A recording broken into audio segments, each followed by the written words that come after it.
Good morning বন্ধুরা, আমি অভিষেক। আজকে তারাপীঠ থেকে জয় মা তারা। সকালবেলা আজকে আমরা গেছিলাম তারাপীঠ মন্দিরে। তো পুজো দেওয়া হয়ে গেছে, জেনারেল লাইন দিতে পারিনি, ভিআইপি লাইনই করতে হলো পুজো। তো খুব ভালো মতো পুজো দেওয়া হলো। এখন আমরা বেরিয়ে যাব তারাপীঠের সাইড সিন। চলুন জুড়ে থাকুন আমার সাথে। বীরচন্দ্রপুর, এখানে 7খানা মন্দির আছে, সেই মন্দিরগুলো আজকে ঘুরব। চলুন জুড়ে থাকুন আমার সাথে। রয়েছে সুমন, আমাদের দাদা যে গাড়ি চালিয়ে নিয়ে এসছে, গোপালদা আর প্রদীপদা, তার ফ্যামিলি। বেরিয়ে পড়েছি তারাপীঠের সাইড সিনের দিকে। সকালবেলা আমাদের পুজো দেওয়া হয়ে গেছে। কি সুন্দর মনোরম পরিবেশ, দুদিকে ধান ক্ষেত, মাঝখান দিয়ে চলেছি। এখন আমরা যাচ্ছি বীরচন্দ্রপুরে। ওইখানে পঞ্চপাণ্ডব এক রাতের জন্য কাটিয়েছিল। তো সেই জায়গাটা তো অনেকেই তারাপীঠে আপনারা আসেন, কিন্তু এইসব জায়গাগুলো অনেকেই কভার করে না।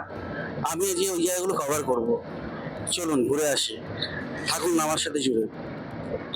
আজকে অনেক সকালবেলা আমরা বেরিয়েছিলাম পুজো দেওয়ার জন্য। এখন কিন্তু তারাপীঠে জেনারেল লাইন আর একটাই ভিআইপি লাইন করেছে। সেই ভিআইপি লাইনটা 500 টাকার বিনিময়ে আপনি মাকে পুজো দিতে পারবেন। সকালবেলা গেছি, জেনারেল লাইনে প্রথমে দাঁড়িয়েছিলাম, সেরকম যা ভিড়। ওকে যদি এখন পুজো দিতে যেতাম 10টার আগে আমরা বেরোতে পারতাম না। তখন তাই ভিআইপি করে যে লাইনটা আছে 500 টাকা, 500 টাকার লাইনটা আমরা পুজো দিয়েছি। তো 500 যাবা, আপনি যে পানটাকে দিয়ে পুজো দেবেন বা যে পুরোহিত আপনাদের পুজো দেবেন, তাকে বললেও তারা টিকিট কালেক্ট করে আপনাকে দিয়ে দেবে। ওই টিকিট যখন আপনি লাইনটা যখন এন্ড হবে, মন্দিরের সামনে যখন ঢুকবেন, তখন ওই টিকিটটা আপনার চাইবেন। আর ফোন ওইখানে কিন্তু অ্যালাউ নেই, মন্দিরের ভিতরে কোনো রকম ফোন অ্যালাউ নেই। নাট মন্দির থেকে আপনি ফোন ওখানে ছবি তুলতে পারবেন, কিন্তু মন্দিরের ভিতরে কোনো ফোন অ্যালাউ নেই। খুব স্ট্রিক্টলি এখন নিষেধাজ্ঞা করে দিয়েছে। হ্যাঁ, এখন লাইন অনেক তাড়াতাড়ি কাটছে, কিন্তু জেনারেল লাইনে পারবেন না যদি শনিবার বা মঙ্গলবার দিন আসেন। দেখুন প্রকৃতিটা কত সুন্দর লাগছে, গ্রামের রাস্তা, দুদিকে ধান খেত। এখন বাজে 9টা 25। রোদের তেজ কি ভালোই গরম পড়ে গেছে বীরভূম ডিস্ট্রিক্টে।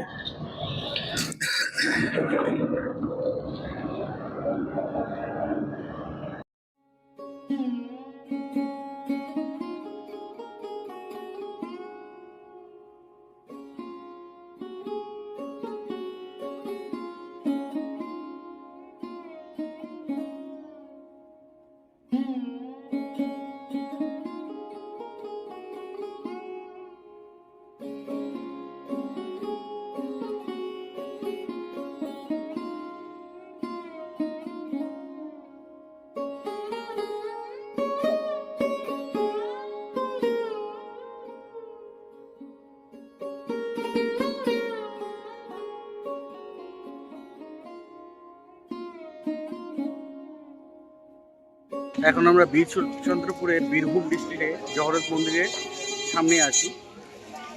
এখান থেকে আমরা এই মন্দিরটা দর্শন করব। এর ভিতরে জগন্নাথ মন্দির আছে আর তারা মায়ের মন্দিরও আছে। চলুন দেখে আসি মন্দিরটা।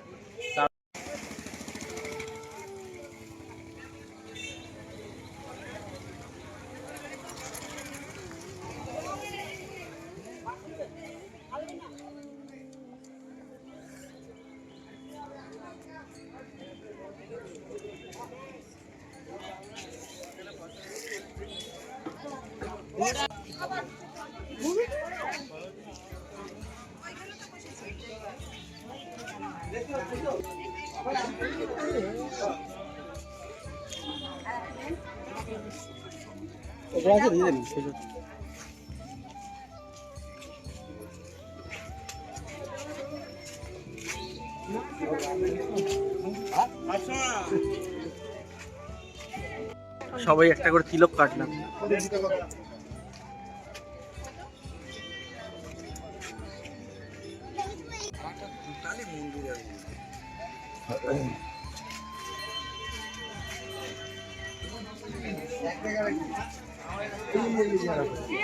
আচ্ছা, এখানে তো ছবি তোলা নিষেধ আছে, তো ভিতরে ক্যামেরা নিয়ে যেতে পারবো না, আপনি বাইরে থেকে দেখে নিন।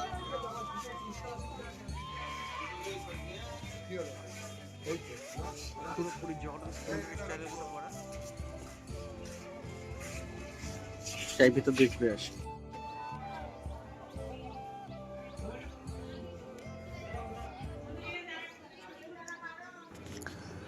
শ্রী চৈতন্যদেব মহাপ্রভু স্বয়ং নাকি এই জগন্নাথ মন্দিরটি প্রতিষ্ঠিত করেছিল তার মাতার জন্য। কারণ শ্রী চৈতন্য মহাপ্রভু যখন জগন্নাথ মন্দির দর্শন করতে বেরিয়ে যায়, তখন তার মাতা দুঃখ প্রকাশ করে যে আমার আর এই জন্মে জগন্নাথ দর্শন হবে না। সেই কারণে শ্রী চৈতন্যদেব নিজে স্বয়ং এই মন্দিরটি তার মায়ের জন্য প্রতিষ্ঠিত করে এবং সেই থেকে একইভাবে রিচুয়ালে এই মন্দিরে জগন্নাথ দেবের পুজো অর্চনা হয়ে থাকে। তো এটা অনেক পুরনো মন্দির, আসলে অবশ্যই আপনারা এখানে দর্শন করবেন। এই জগন্নাথ মন্দিরটি খুব সুন্দর লাগে।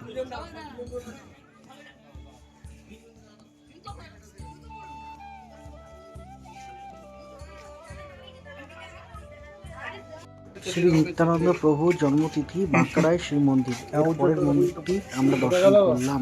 জগন্নাথ মন্দিরের পরেই একদম সামনেটাই এই মন্দিরটি আছে।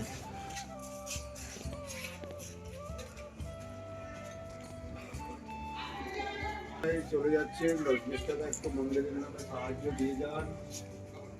নির্মাণের কাজ চলছে এখনো।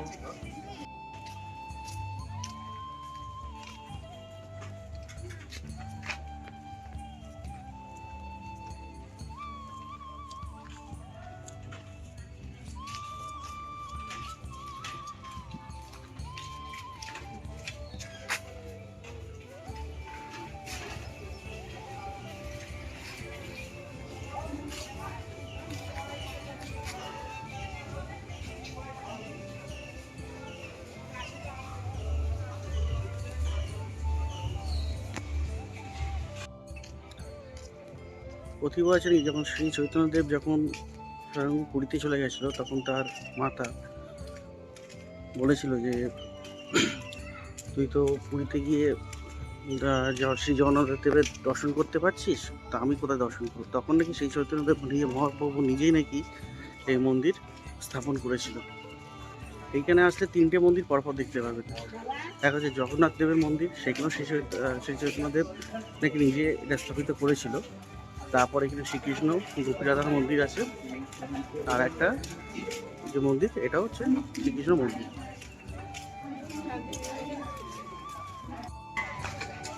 তাহলে এই দর্শন করে আসলাম।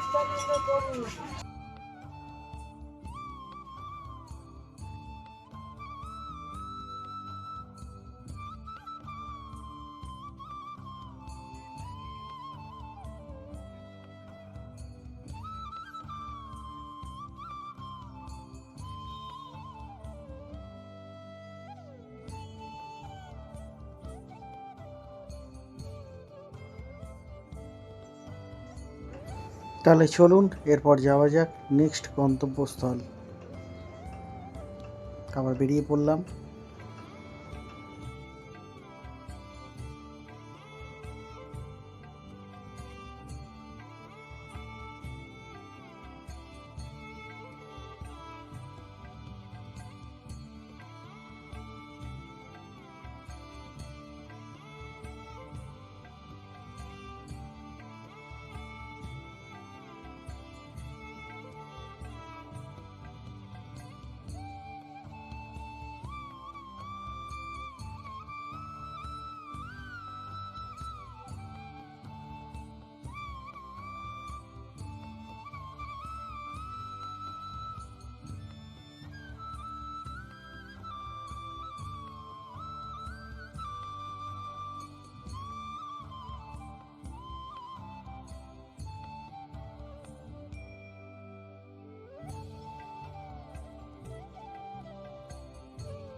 সেই চৈতন্যদেবের মন্দিরটা দেখে আসার পর এবারে আমরা যাচ্ছি পঞ্চপাণ্ডব মন্দিরের দিকটায়। পঞ্চপাণ্ডব মন্দিরে নাকি এখানে নাকি পঞ্চপাণ্ডবরা নাকি এক রাত কাটিয়েছিল। দেখা যাক এই মন্দিরটা কেমন।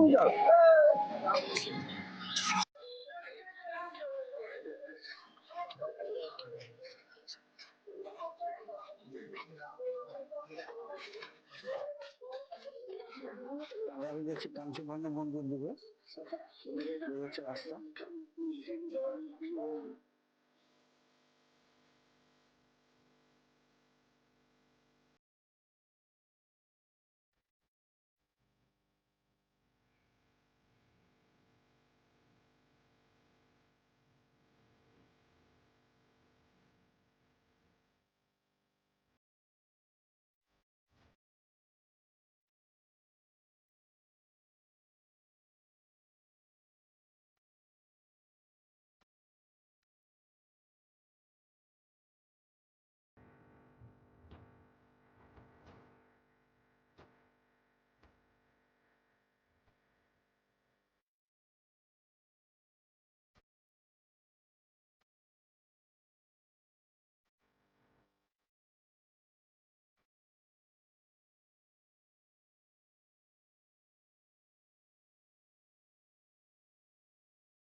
প্রতিভা আছে নাকি এই মন্দিরটা একচক্র মন্দির। পঞ্চপাণ্ডবরা এখানে এসেছিল বক্সর নামে একটা রাক্ষসকে বধ করেছিল। এই গ্রামে বক্সর রাক্ষস ছিল যখন, তাকে প্রতিদিন একটা করে মানুষ, একটা করে গরু আর কর্ণ ভোগ তাকে নিবেদন করতে হতো।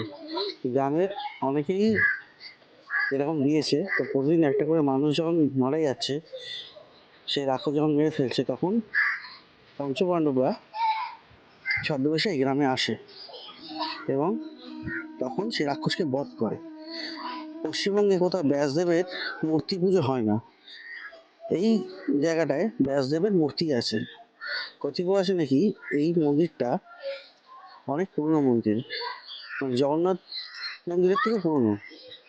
আর এখানে এখন অব্দি রাত্রিবেলা কেউ রাত্রিবাস করে না, এখন অব্দি নুপুরের আওয়াজ পাওয়া যায় এই মন্দিরে।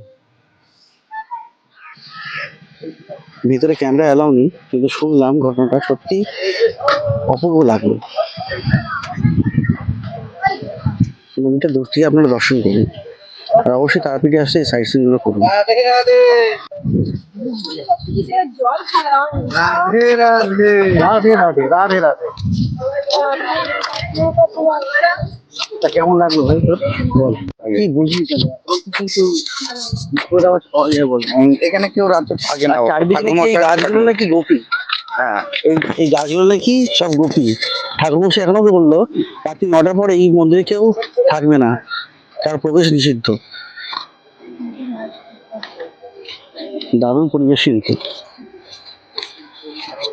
এরপর নেক্সট মন্দির কোনটা যাবো? ইসকন। ইসকন লাস্টে যাব। আচ্ছা। এখানে একটা আশ্রম আছে, হুম মঠ, হুম এই মঠে যাব। মঠে এই মন্দিরটা দেখবো, এই সামনে এই হুম। দেখে তারপরে যাব নিতাই জন্মস্থানে। নিতাই জন্মস্থান। এখানেও একটা জন্মস্থান আছে নিতাই। নিতাই জন্মস্থান হয়ে হুম। তারপর লাস্টে যাব মানে ইসকন মন্দির। ইসকন মন্দিরে একটু সময় দেবো আমি না, সবাই দেবো। তাই একটু বসে চলুন তাহলে যাওয়া যাক। ইসকন মন্দিরে গেলে হুট করে আসতে নেই, ওখানে আধা ঘন্টা 1 ঘন্টা বসতে হবে। মাইন্ড চেঞ্জ করার জন্য, ফ্রেশ হওয়ার জন্য। তুলসী গাছের মালা ফালা সবই পাওয়া যাচ্ছে এখানে। ও এইটাও পাবি ইসকন মন্দির।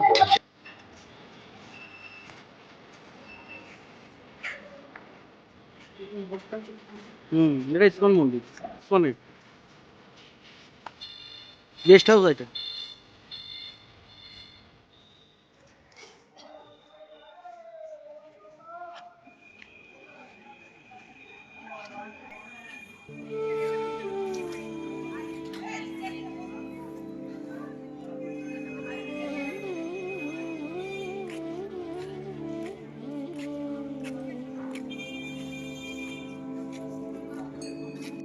শ্রী চৈতন্য মহাপ্রভুর জন্মস্থান এবারে যাচ্ছি।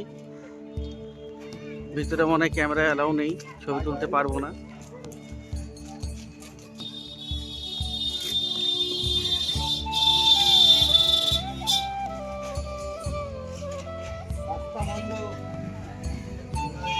লাইন দিয়ে যাবে, কম চলতে আছে না।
এরপর আমরা চললাম বাবা খেপার জন্মস্থানটা দেখে আবার আমরা এখন আমরা চলে এসেছি বান্ধবের ভিটে বাড়ি, আদি বাড়ি যেটা, ওইখানে সামনেই হচ্ছে আদি বাড়ি মন্দির।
কালীবাড়ি যান যান।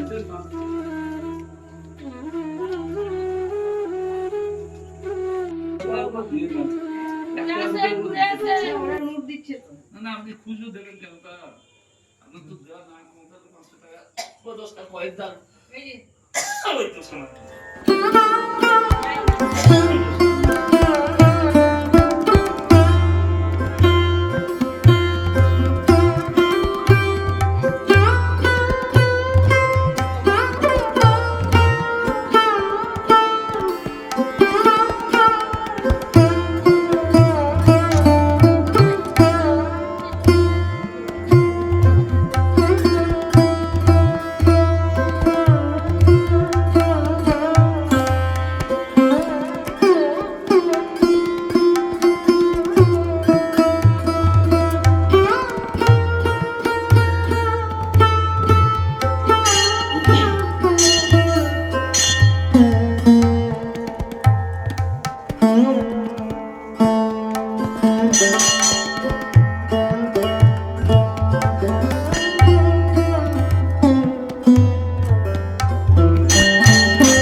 এটা কি এটা কি?